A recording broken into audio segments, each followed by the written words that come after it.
Welcome to About Seniors Talk TV. I'm Victor Oliveira, President of In Our Care Home Care Service for Seniors and the host of this series.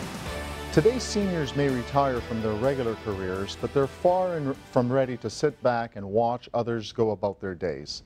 Many seniors move on to secondary careers, part-time jobs, become actively involved in their community, pursue a passion or interest, and some devote their time to advocate for something a little bit more meaningful. My next guest, working career included finance management, sales management, distribution management, and industrial engineer management. After retiring, he joined the Credit Valley Seniors Club and became their president until 2014. Today, he still remains as the executive secretary and a VP with over 400 members. He's also a founding member of the Mississauga Seniors Council several years ago and became their chairman in the fall of 2012. In 2014, he also was appointed to a newly formed Mississauga Older Adult Advisory Panel. He's a coach, he's a mentor, he's a husband, he's a father, and he's a grandfather. Please welcome Robert Harrick, the current president of the Mississauga Seniors Council. Welcome to the show, Robert. Well, thank you. I'm delighted to be here. Good. So how did you get involved with the Mississauga Seniors Council? Well, while I was president of Credit Valley Seniors, I got together with some of the other presidents of clubs throughout Mississauga, and there was 5 of us decided we had to do something. You know, the seniors weren't getting their what they deserve. The city plans there were formulated by non-seniors, and they don't really know what seniors need. So we thought we should form a council that will advocate for seniors, find out what their issues are, and then bring them to city council. And that started in about 2011, I believe, and it took a couple of years to formulate a constitution and get things organized. And we had our first meeting in 2012, I believe. Yeah. So the Mississauga Seniors Council was at one time just different groups that met differently, no. And it just got together to form one council? No, we were all independent. No, there was no council at all. Oh, okay. It was just friends, you know. I was president, or friends with some of the presidents of the different clubs, and we thought we should try to formulate a council. We didn't call it council, we called it some kind of steering committee, and see what we can do, if we can make a difference. And that's how it got formulated, and right now we have over 50 members of different clubs in Mississauga, and that represents a lot of people. Close to 10,000 people, and everybody knows numbers have some clout. Yeah. One person going to council or trying to get something done won't work. You got to have a lot of people. So how do you collect of what's important to different seniors in the community? How do you gather that information in order to advocate for them? Well, we have regular meetings now. We have an executive meeting every month. We have not a full meeting. It's about 30 people from different clubs that volunteer to be a member every month. Go to meetings every month, and from there we gather up what people are interested in, and we formulated an ongoing list of 10 initiatives, and we keep that up to date and drop things off as we achieve things and add new ones to it. So as these list of initiatives are formulated, who are you giving these initiatives to? So who's advocating for you, let's say, at Mississauga City Council? Do you work with somebody there? Well, we have, not at the council, at the bureaucrat level. We work with somebody who's on our executive, Lorena Smith, her name is, and she will give us all the different advice and who to send things to, and That has since changed, by the way. It's now, everything now goes to the advisory board. But prior to that, we had 3 counselors on our executive, and they came to our meetings and gave us a lot of advice and took things back, and were a big help. And certainly the last time I attended the Seniors Council, you also had the Mississauga mayor there. So you do have their attention, Oh, yeah. to say the least. Yeah. And the initiatives that you bring forward, they know that those initiatives represent a large population in Mississauga. Of course. Can you share some examples of some of those initiatives that have been brought forward and approved through City Council? Well, the number one issue has always been hospital parking, the exorbitant fees that people have to pay. So that's been the toughest one too. It's been ongoing right from day one. But we did achieve some reductions. The latest reduction is through the province. I forget his portfolio, but he has initiated something there starting in the fall where you can't charge exorbitant rates. It has to be half of what it is. So is that a senior's discount when you park at hospitals? Well, it's just going to be a discount for everybody. Okay, so not just seniors. So you've advocated not just for yourself, but for the rest of the population. Well, yeah, but the problem is you could do it for seniors only. Doesn't seem fair, but the problem is, you know, you could develop a lot of fraud. Okay. You know, if they had a special ticket or something there, I mean, that get passed around to everybody. So the thinking was, let's make it available to everyone. Okay. I also heard about the seniors fair, the dollar fair for Right. My Way. Can you talk to us a little bit about that? Well, we started, that was one of our main initiatives as well, the dollar fair, but it took quite a bit of time. Finally, it sunk in, and it was approved, a trial period was approved for $1. And then the trial period was 6 months. It started to get close to the 6 months, and they had a mind to cancel it because they thought they were losing money. And turns out that there was not enough education to the people. They get new riders out. You got to educate them. They're afraid to use the bus. They've got to be aware of the program as well. Yeah. So I understand now it's been expanded till February of 2017. That's right. Okay. But also available to low-income people as well. Would apply for it. So there again, it's a result of us. It gets things for a lot of people, not just seniors. So clearly, the council is advocating not just for seniors. Although you are raising it, other people are also benefiting in the region of Peel. That's right. I had to make a deposition to City Council after that first 6 months, and to help make it fly, I thought, well, I'm going to suggest there that the low-income people use it as well, and it might have a better chance of getting approved, which it did. So if a senior wanted to join the Mississauga Seniors Council, how would they go about doing that? And what's involved? Is there a criteria?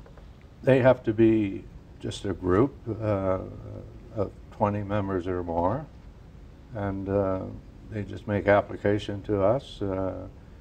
It's a simple, just with facts and figures, where they're located and what community center they work out of, if there is a community center. And they automatically join. We don't charge anything for it. We decided that we would have no membership fees or anything like that. We want to encourage everybody to join. So if a group of seniors is meeting at the community center and they want to join your group, they would simply apply to join a larger group, a more structured group? Yes. Yeah. Okay. But we also go around, there's a couple of us on the executive, the vice chair of it and myself go around to different community centers and try to sign all the people up. Yeah. We give a presentation. As I said earlier, I have attended the Mississauga Seniors Council, and certainly in attending those meetings, you know, I'm well aware that you do carry quite a bit of clout. Mm-hmm. And you deal with a lot of sensitive issues that are important to not just our community, but seniors in general. And as I heard today, even to the general public is also benefiting from this as well. Sure. So that's great. And what's your next plan? Well, the plan we're currently working on right now is to expand the membership to include council members of retirement homes. Oh, okay. Every retirement home, and there's a lot of retirement homes in Mississauga, they all have a resident council. And so we're working on making them senior council members. Oh. So if people wanted more information on the Mississauga City Council, how would they get that? Well, we have a website established. They can get we're always putting information on the website. Okay. They can contact any of the senior clubs at the community center or elsewhere. Okay. And they would give them the information that's needed, and they can even take an issue that they might have and bring it to our council so that we could look at it. One of the things, an example of that, there's a Riverwood,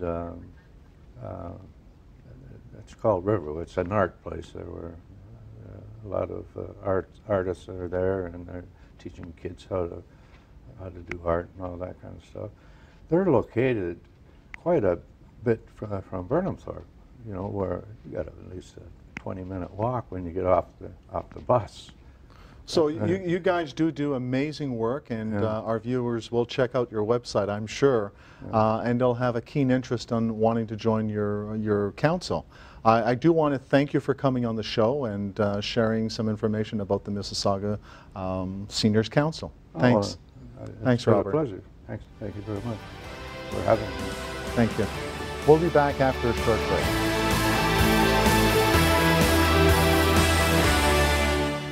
Welcome back to About Seniors Talk TV.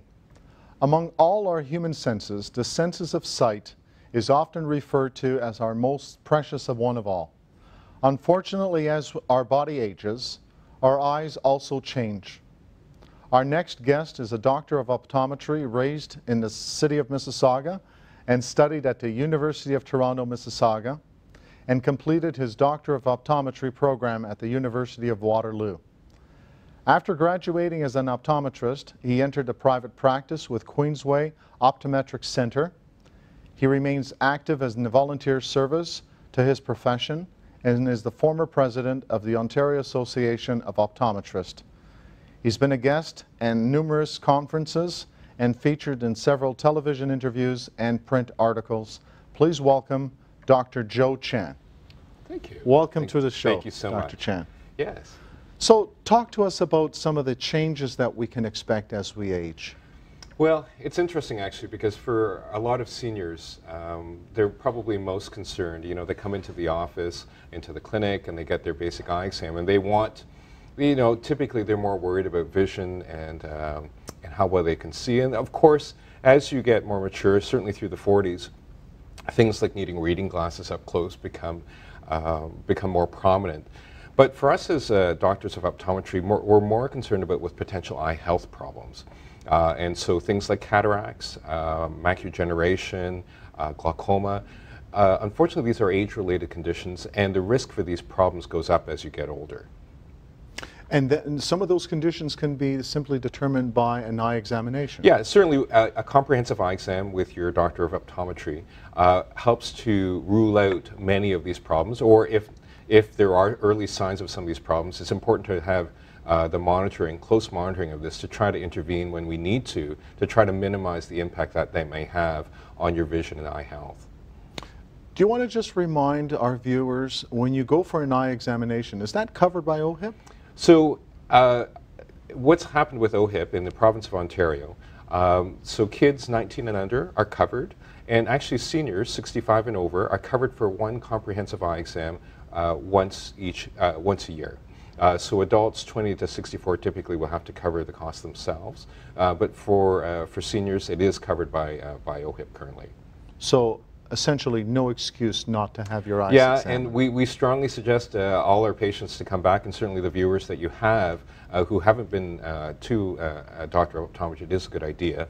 Certainly a lot of people dismiss it thinking, oh, I see fine, my glasses are good, but there's so many other things that we're looking for, and there's ways that we can help to maximize your vision, reduce eye strain, ensure your eyes are working well together, and ensure that we can give you tips to help, to manage some of the challenges that you may have on a day-to-day basis.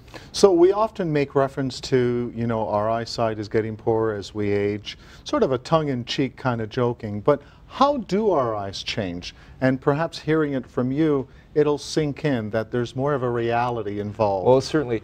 Probably the biggest change that most people notice as they're moving through their later adulthood is in the mid-40s, a condition called presbyopia can set in, and that's where the focusing mechanism can start to give out, and that's when you would need reading glasses. But as you move through your 50s and 60s, there's other things.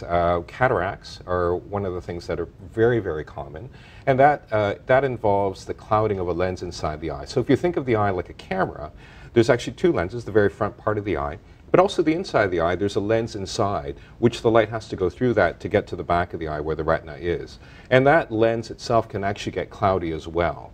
And so at a certain point, it starts to block the light to the back of the eye, and that can make things a little bit cloudy.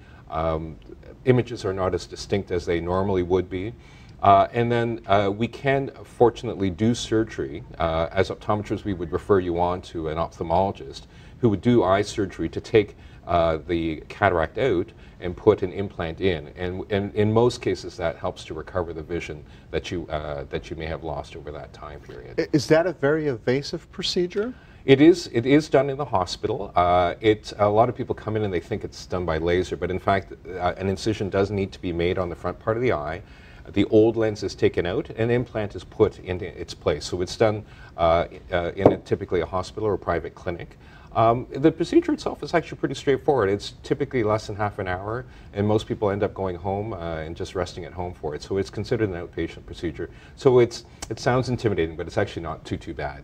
And the results are noticeable right after the surgery? Typically. I mean, of course, with any surgery, there are some potentials for complications, but by and large, cataract surgery goes fairly successfully, and most people notice a dramatic improvement in their vision if they require it. So you talked about glaucoma. Can you sort of educate us a little bit more what that means? Yeah, so glaucoma is a really, really tough eye disease. First of all, a lot of people think it has been typically related to increased pressure inside the eye. And so the inside of the eye is filled with a gel-like material in the back, but there's fluid in the front that's produced in one area and drains out of another. If too much fluid is produced or too little is draining out, the pressure inside the eye increases. And that pushes against the inside of the eye, and that's where the retina is, the nerve tissue. That increased pressure can cause damage to the retina. And eventually what happens is that you start to lose your side vision, and then it eventually closes in, and then you can left essentially with tunnel vision. The problem with glaucoma, though, is that for most people, they have no idea that they've got this particular condition. So even if the pressure is elevated in the eye, they have no idea. And so a lot of times it's been dubbed the silent stealer of vision. So this is one of the reasons why we do suggest that people come in, because glaucoma, very, very difficult to catch. And for patients themselves, they would be completely unaware that they have this particular condition. So we do suggest that people come in once a year. It's a relatively straightforward check. We would check to make sure the pressure is normal, but we're also checking for evidence of damage inside the eye. And that would give us an indication as well of whether or not we need to pursue some testing to confirm or whether or not they have this particular condition. And earlier in our conversation, you also spoke about macular degeneration. You want to sort of educate us a little bit on that? Yeah, so macular degeneration is a really, really tough eye disease. Typically, the large part of it is, of the risk for macular degeneration is determined by genetics. And so if you have a strong family history, if a family member like a parent or a brother or sister has had macular degeneration, you're a little bit higher at risk for this particular problem. Essentially what happens is that the macula is a very important part of the retina, which is at the back of the eye, and this is where you have the highest resolution vision. So when you're actually looking at something, you're focusing the image right onto this area called the macula. But over time, the thinking is that perhaps some of the waste material begins to accumulate behind the retina in that area and has a detrimental effect on the tissue, and eventually it starts to degrade and you start to lose your vision. Your vision can get distorted. Eventually you can end up with what I call donut vision, where essentially you lose your central vision. Is that correctable? This is the tough part. So the macular degeneration comes typically in two phases. The first phase is dry. And that's where we start to see the early stages of the degeneration. Eventually, in this particular stage, there's not a lot that we can do for this condition other than vitamin supplements, including antioxidants, that help to keep the eye nice and healthy. We suggest as well that people protect themselves from UV, try to quit smoking. Smoking is certainly a risk factor as well. Unfortunately, with macular degeneration, it can progress into what we call wet macular degeneration, where the retina begins to fall apart, blood vessels start to grow into areas that they shouldn't be, there can be bleeding, fluid leakage, and there can be a fairly significant loss of vision at that point. When it gets to that wet phase, you'll hear about people getting injections, and there are injections that an ophthalmologist can do to help repair some of the damage. But by and large, we're kind of just managing the situation. It's not really treatable. Like, we can't get rid of the problem, but we can try to minimize the loss on that. So, well, you certainly have shared a lot of information with us. Yeah. And for something as precious as our eyes, all it really takes is just see your optometrist as often as you possibly can. Wonderful advice, yes. Okay, thanks, Dr. Chan. Thank you very much. We'll be right back after a short break.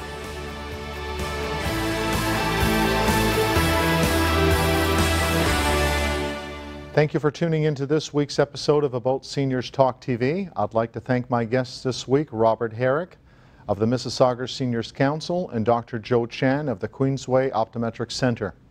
For more information about the Mississauga Seniors Council, visit www.mississaugaseniorscouncil.com or contact Robert by email rharrick@rogers.com. For more information about the Queensway Optometric Center, visit www.seeyourbest.ca, or you can contact me at volivera@inarcareservices.com. Thank you for watching.